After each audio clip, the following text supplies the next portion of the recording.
All right, we're starting out with a little bit of olive oil. You could do butter, but we're going to keep it nice and light. And I'm sauteing one finely diced onion, about a cup of onion that we finely diced. We're going to give this pilaf some great flavor. And a little bit, about a half of a cup of finely diced red pepper, which is going to give it some nice color. So we want this rice pilaf to not only taste good, it's going to look really pretty too. And I just want to saute that for a minute or two. A little bit of salt and pepper. And this is one of those things like homemade salad dressings, which I'm a big fan of, as you know if you watch the show. Not a big fan of store-bought dressings. They work okay in marinades, but on salads they just don't taste so great, and you can make your own homemade salad dressings so quick and easy. Same goes for rice pilaf. Once you get the method down for this, you can change up the flavors depending on the seasons, and you just, once you have the method down, you can make all sorts of different rice pilafs. And like I say, you don't have to spend a few bucks on a box. You make it home for way less and it just tastes so much better. I'm going to add a little bit of a crunch to this rice pilaf, which is really nice. So we've got some slivered almonds that I'm just going to toast up. Why do you toast nuts? Because you bring them back to life. They've been sitting in that bag in the grocery store for I don't know how long. And when you heat them up, it releases the oils in the nuts and just gives them so much flavor. I toast them in a dry skillet. You could also toast them in the oven. The problem with that is sometimes you get busy on the phone or working on the computer or helping with the kids' homework, and then you forget about those nuts in the oven, and the next thing you know, you have burnt nuts, and that's not a good thing.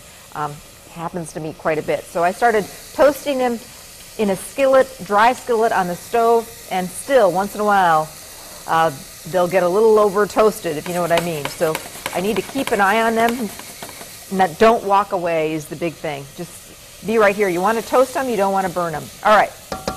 Now, another thing that really makes me think spring, asparagus. Love, love, love asparagus. And this time of year, you're finding it in the grocery store. It's very inexpensive. You may have been seeing it, wild asparagus, popping up in your yard or on some of the trails very, very soon. I like to go for the little bit thicker cut asparagus rather than the pencil thin, especially in this rice pilaf. It's going to hold up a little bit better for you. So I just cut off the ends, and then I just want to cut it into little chunks.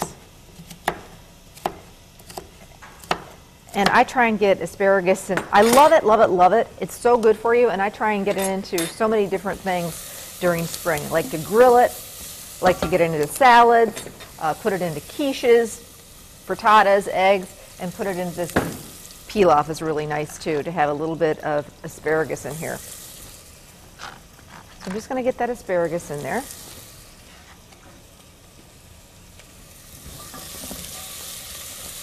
Now I've got some fresh garlic here.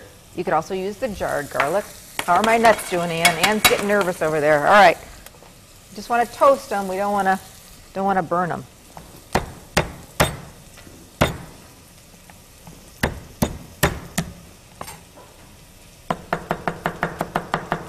Weird, my daughter Ireland has spring break this week. My son Riley had it a couple weeks ago, so we are going to the movies this afternoon. She and I had some mother-daughter movie date.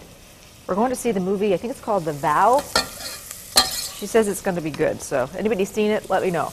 That's what we're going to see. Yesterday we went for lunch. We're just trying to do the little things because we took our spring break vacation a couple weeks ago, so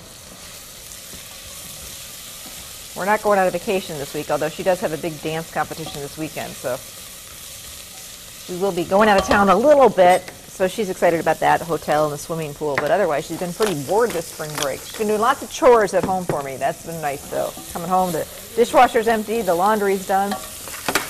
You go, girl. Okay. Probably watching the show right now. Hi, sweetie. Okay.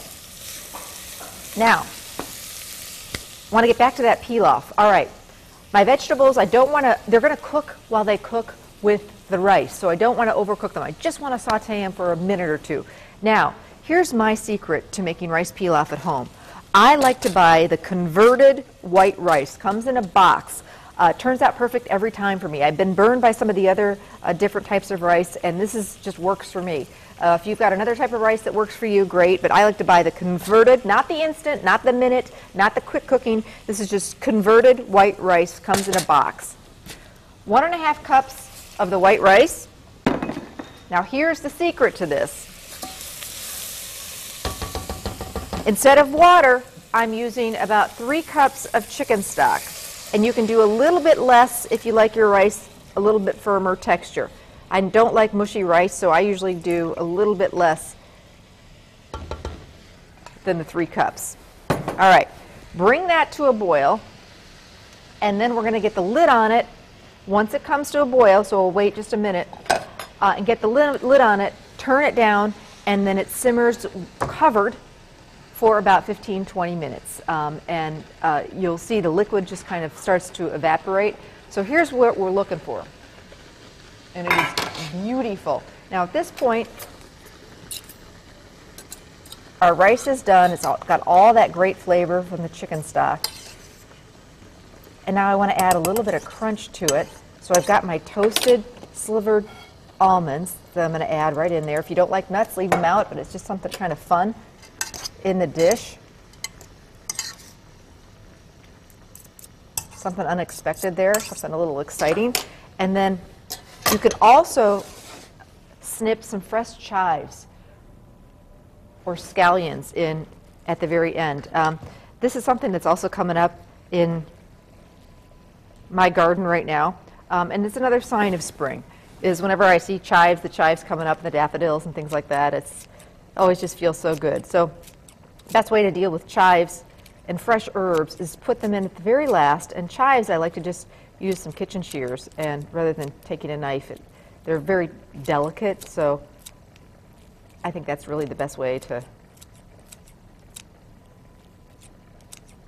get some of that great light onion flavor into this pilaf, and just use your kitchen shears. So there you go. Rice pilaf is done. This one's starting to boil, so the top goes on, and then I turn it down. And then love to serve this, keeping it nice and light with a nice grilled chicken breast, maybe some Dad's marinated chicken breast that you'd pick up at Festival Foods, or some salmon that you can grill. I've got a great recipe for apricot glazed salmon on the website. Or this happens to be a salmon roast that they're doing in the seafood department at Festival. They're stuffing it with a few different stuffings. They do a crab and vegetable. They do a spinach stuffed salmon that you just roast in the oven. A couple different flavors, and it's absolutely delicious. Maybe a few extra chives on top of this pilaf, and there you go. It's my spring rice pilaf. Recipes on the website. You can also pick it up at any area Festival Food.